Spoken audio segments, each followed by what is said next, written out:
1986'da 14 artı 1'di. Nüfus 980 bindi. Bugünkü geldiğimiz nokta otobüs olma noktası kaçınılmaz olmuş diye düşüneceğim.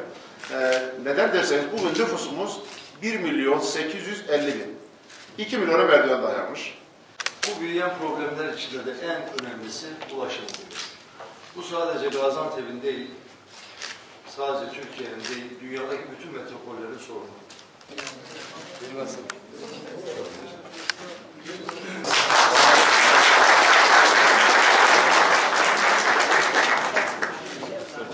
Yazmıyorum. Tamam yazdım. Buyurun.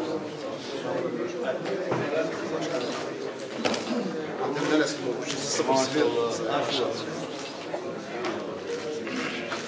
Bir tane şuraya.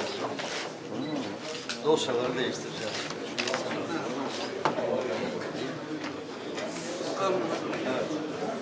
Allah cümlemizde hayırlı uğurlu eylesin. Allah pişman edemeyecek.